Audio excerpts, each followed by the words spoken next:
할렐루야. 2025년 5월 1일 올 초하루네요.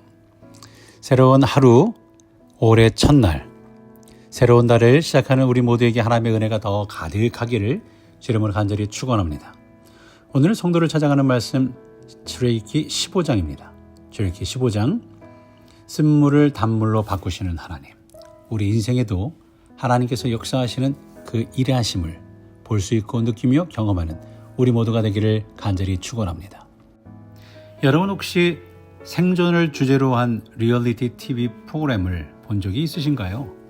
사람을 무인도나 사막 혹은 밀림에 떨어뜨려 놓고 극한의 조건 속에서 제한된 자원만으로 살아남게 하는 그런 내용이죠. 놀랍게도 많은 사람들이 이 프로그램을 즐겨봅니다. 왜일까요? 단순한 재미 때문만이 아닙니다.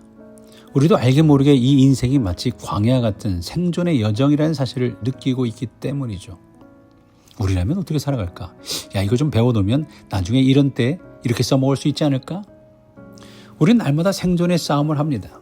물질적인 문제, 관계의 갈등, 건강의 위기, 영혼의 메마름 속에서 마실 물조차 없어 보이는 순간들을 경험합니다. 그럴 때 우리는 누구를 바라보고 무엇을 붙잡아야 할까요? 독일의 시인 괴테는 고통이 남기고 간 뒷맛을 맛보아라. 고난이 지나가면 반드시 단맛이 스며든다라고 했어요. 우리 속담에도 쓴맛을 모르는 사람은 단맛도 모른다라는 말이 있죠. 오늘 본문 출애굽기 15장 그 중에서 22절부터 27절까지 이 말씀은 그런 인생의 쓴맛 한복판에서 만난 하나님의 은혜를 보여줍니다. 이스라엘 백성들이 홍해를 건너 사흘을 걸은 끝에 마침에 물을 발견했지만 그것은 너무 써서 마실 수가 없는 물이었습니다. 실망과 원망이 터져 나왔죠. 그들은 모세를 향해 불평을 합니다. 하지만 이야기는 원망에서 끝나지 않습니다. 하나님 모세를 통해 쓴물을 단물로 바꾸시는 기적을 베푸셨고 결국 그들을 물이 풍성하고 쉼이 있는 엘림으로 인도하시죠. 오늘 우리는 이야기를 통해 하나님께서 우리의 인생의 쓴맛, 우리 쓴 인생을 어떻게 변화시키시는지, 그 안에서 어떤 훈련과 은혜를 허락하시는지를 함께 살펴보고자 합니다. 본문은 우리가 잘 아는 마라의 쓴물 사건입니다. 이스라엘 백성들이 하나님의 인도하심으로 홍해를 건넌 후 사흘 동안 물을 찾지 못하다가 마침내 발견한 물이 너무 써서 마실 수 없었던 장면입니다. 이스라엘 백성들은 그 고통 속에서 하나님을 원망했고 하나님은 모세에게 한 나무를 지시하셔서 물에 던지게 하심으로 물을 단물로 마실 수 있는 물로 바꾸셨어요. 이는 단순한 기적이 아니라 깊은 영적인 메시지를 담고 있죠. 바로 하나님은 쓴물을 단물로 바꾸시는 분이시며 그전에는 반드시 마라의 시기를 지나가게 하신다라는 것. 왜일까요? 첫째로 하나님의 백성이라도 삶이 항상 순탄한 것은 아니라는 거죠. 오늘 보면 22절을 보면 하나님께서 직접 인도하시는 여정 속에도 불구하고 백성들은 물 한 모금 얻지 못하는 광야의 현실을 마주하게 됩니다. 이는 하나님이 함께 하신다고 해서 언제나 삶이 평탄하고 쉬운 것만은 아니라는 것을 보여주죠. 물론 이스라엘 백성들은 홍해를 마른 땅처럼 건넌 경험을 통해 이제는 가나안으로 평탄하게 나아가리라고 생각했을 거예요. 그러나 그들의 생각은 완전히 빗나가고 말았죠. 기쁨의 찬송이 끝나기도 전에 갈증으로 지쳐 헉헉거리며 원망을 쏟아냅니다. 이런 사실은 하나님의 백성이 된 것은 이 하나님의 백성이 된다라는 것이 곧 모든 질고에서 벗어나 평탄한 삶을 산다라는 것을 의미하지만은 않는다라는 것을 말해주고 있습니다. 작은 집에서 큰 집으로, 렌트 월세에서 자기 모기지를 내는 더 좋은 집을 얻어 사는 삶을 의미하지 않습니다. 그렇습니다. 하나님의 백성도 세상에서는 고난을 당할 수 있어요. 아니, 성경은 하나님을 믿을 때 더 많은 고난과 시련을 감수해야 한다라고 가르치고 있습니다. 세 번역으로 읽어볼까요? 요한복음 16장의 말씀, 너희는 세상에서 환난을 당할 것이다. 그러나 용기를 내어라. 내가 세상을 이겼다. 개역개정으로 너는 그리스도 예수의 좋은 병사로 나와 함께 고난을 받으라 라고 디모데 후서에도 말씀하고 있죠. 그렇습니다. 이 땅에서의 성도의 삶은 호의호식하는 안락한 삶은 아닙니다. 물론 새신자를 대하는 우리의 전도 접근은 조금 다르죠. 물론 하나님께서 고치시고 부유하게 하심을 강조하기도 합니다. 하지만 제대로 믿으려 한다고 한다면 우리의 삶은 고난과 역경으로 점철된 삶이 될 수 있다라는 말입니다. 그러기에 우리는 고난을 이상하게 여기기보다 이 땅에서의 삶이 일시적이며 우리가 바라볼 수 있는 영원한 하나님의 나라임을 기억해야 합니다. 로마서 8장 17절 18절 한번 읽어보겠습니다. 그리스도와 함께 한 상속자니 우리가 그와 함께 영광을 받기 위하여 고난도 함께 받아야 할 것이니라. 생각건대 현재의 고난은 장차 우리에게 나타날 영광과 비교할 수 없도다. 빌립보서 1장에도 보면 그리스도를 믿을 뿐 아니라 그를 위하여 고난도 받게 하심이라. 그러니 하나님을 찾아야 합니다. 그런데 문제는 하나님을 찾기 전에 먼저 환경을 바라보기 때문에 원망하게 된다라는 거죠. 두 번째 말씀이 하나님을 찾기 전에 먼저 환경을 바라보기 때문에 원망하게 된다는 거예요. 23절, 24절을 보면 백성들은 모세에게 원망을 쏟아냅니다.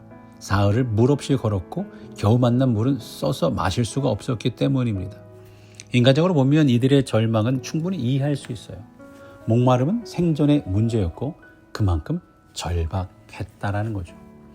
저도 아리조나 원주민 선교를 갔을 때 우리도 이제 원주민 선교를 가게 될 텐데요.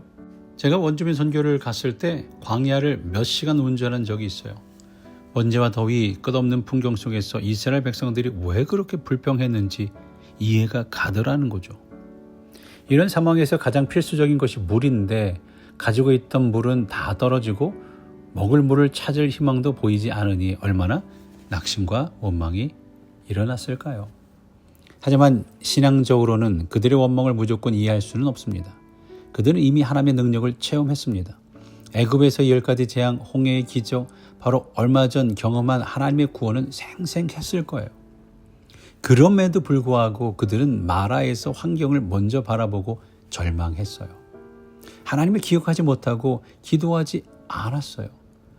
마치 부활의 경험, 비슷한 경험을 했음에도 예수님이 부활했을 거라고는 상상도 못하는 것 같은 그런 환경을 먼저 바라보면서 오늘도 주님이 주시는 소망을 볼 수 없는 그런 모습이죠.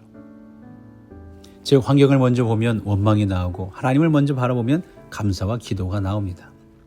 사랑하는 성도 여러분, 삶이 어렵고 낙심될 때가 있습니다. 그러나 그때일수록 환경보다 하나님을 먼저 바라볼 수 있기 바랍니다.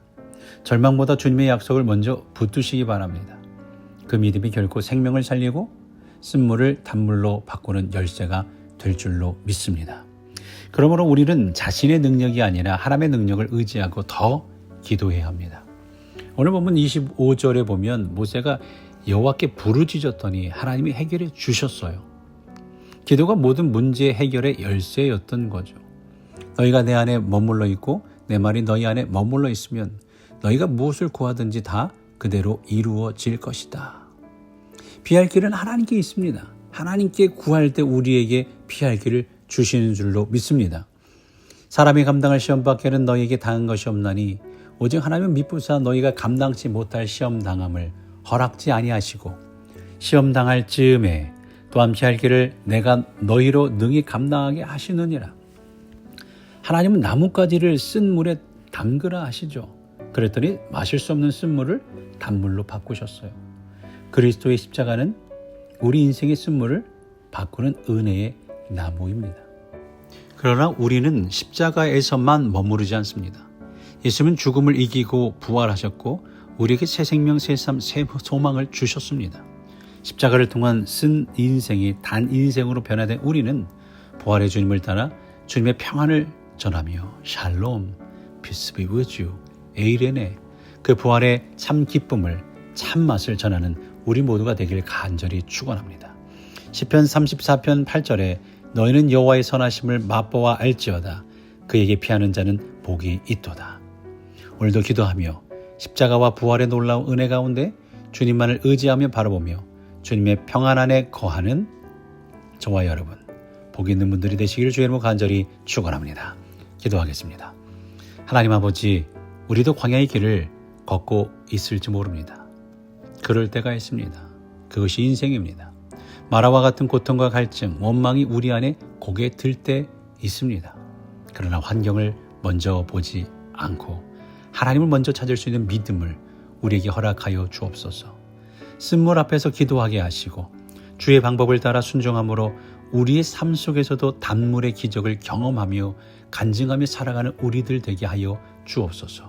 그리고 우리가 마라를 지나 엘림의 은혜와 회복으로 나아가게 하여 주옵소서.